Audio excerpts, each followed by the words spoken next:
recent Secretary of Defense, Lloyd Austin, just visited the Philippines together with other Asian Pacific countries for the last time. And for him, it has already been his fourth visit to the Philippines since he became the Defense Secretary of the United States. Why so much activity? Why so much interest of the United States in the Philippines?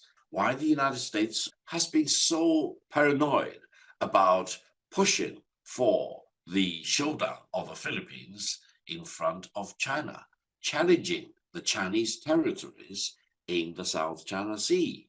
There is only one answer to that very straightforward question.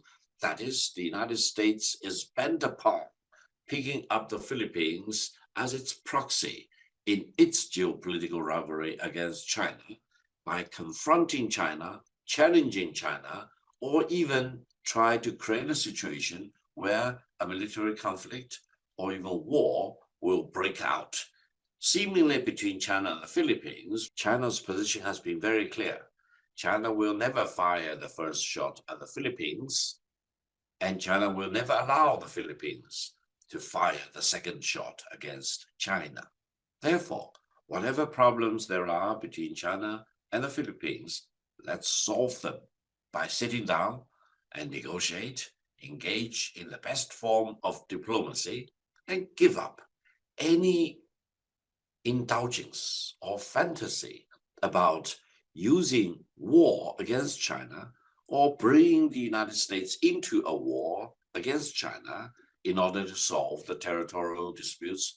Now, there are evidences of why the United States is fast arming the Philippines and providing more and more weapons to the Philippines, even intending to deploy anti-missile systems in the Philippines, turning the Philippines into a platform of launching war, engaging in conflict, and engaging in military confrontation with China.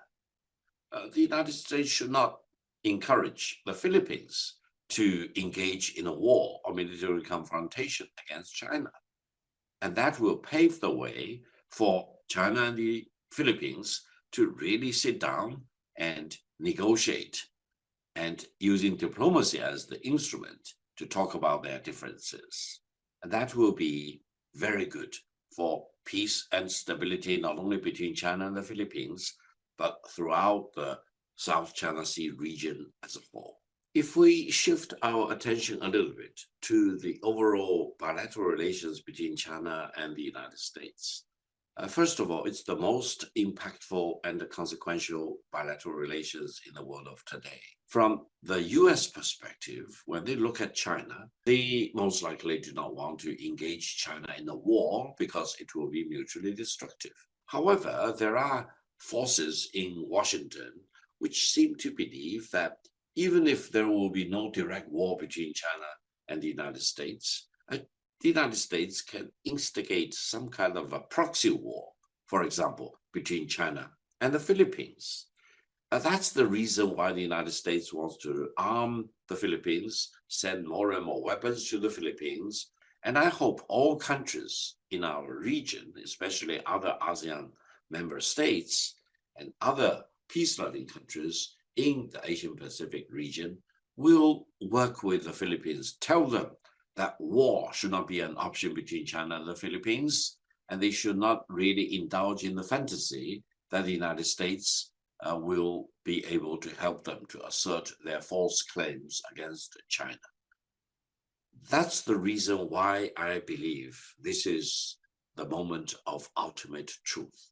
This is the moment where peace needs to be declared and war should be opposed. And this is the only right thing for China and the Philippines, for all the other ASEAN member states, for East Asia, Southeast Asia as a whole, and for the Asia Pacific region as a whole.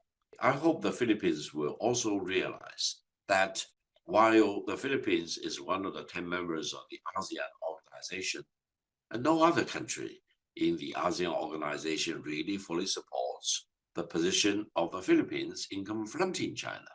All the other members of ASEAN encouraged the Philippines to use diplomacy and engage China in peaceful means rather than confronting China through military means. That means the Philippines is truly a lonely exception in the ASEAN framework. And China and ASEAN as a whole have been talking about ASEAN conduct, for example, and ways of engaging each other in the South China Sea and other related issues. And I truly believe that's the right way of going forward.